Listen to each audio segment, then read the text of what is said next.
Infinix আপনাদের জন্য নিয়ে আসলো বাজেটের মধ্যে গুড লুকিং একটা স্মার্টফোন ইনফিনিক্স স্মার্ট 20। এই ফোনটার দাম রাখা হয়েছে 12,999 টাকা, 464 ভেরিয়েন্ট। এর design exactly iPhone 17 pro max থেকে ইন্সপায়ার, সেটা সহজে বলা যায়। আর ভালো দিক হচ্ছে এই ফোন দিয়ে 1 কিলোমিটার পর্যন্ত কথা বলা যাবে উইদাউট অ্যানি নেটওয়ার্ক ছাড়াই।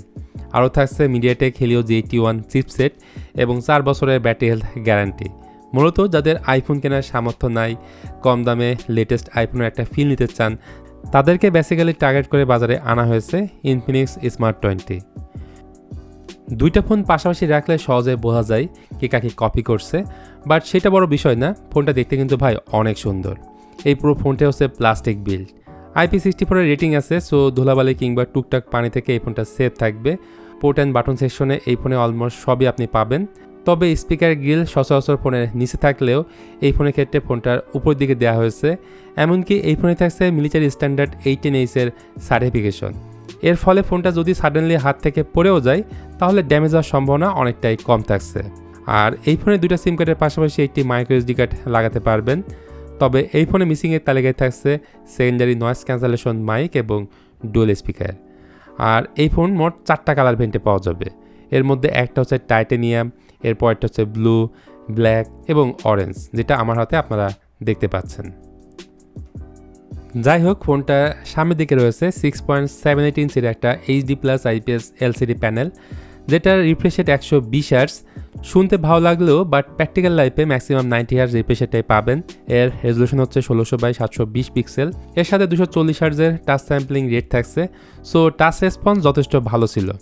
উপরের দিকটায় রয়েছে 5 হল ক্যামেরা কাট আউট। ডিসপ্লের বেজেলগুলো ছিল মোটা, বিশেষ করে নিচের চিন এরিয়াটা।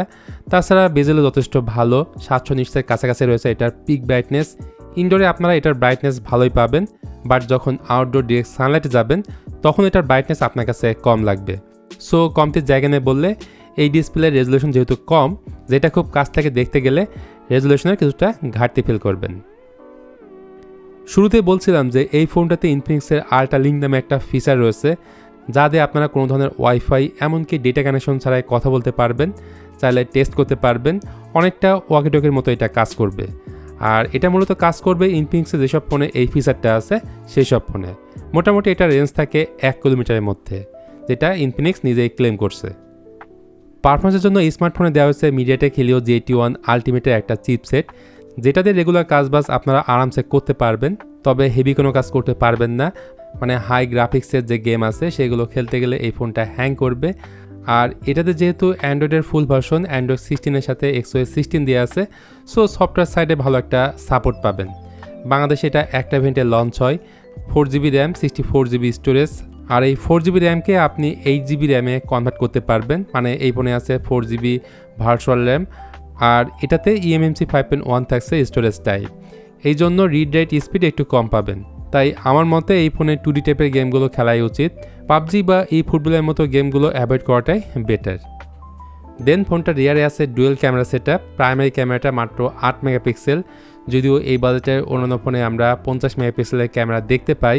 এর সাথে আছে একটা অক্সিলারি লেন্স, আর ফ্রন্ট সেলফি ক্যামেরাটা মাত্র 8 মেগাপিক্সেলের। এই প্রাইস সেগমেন্টের স্মার্টফোনগুলোর ক্যামেরা কোয়ালিটি অলমোস্ট সেমই হয়ে থাকে। তারপরে যদি দিনে আলোয় ছবি তোলেন তাহলে মোটামুটি মানে ছবি পাবেন, আবার ডার্ক এরিয়াতে ভালো মানে ছবি আসবে না। যদিও সেলফি ক্যামেরাটা আমার কাছে বেশ ভালো লাগছে। স্টেবিলাইজেশন না থাকায় ভিডিওতে শিখে আসবে, বাট ভিডিও করা যাবে সর্বোচ্চ 2K 30 FPS-এ। ফাইনালি আসি ফোনটার ব্যাটারির দিকে। ফোনটিতে ব্যাটারি দেওয়া হয়েছে 5200 mAh।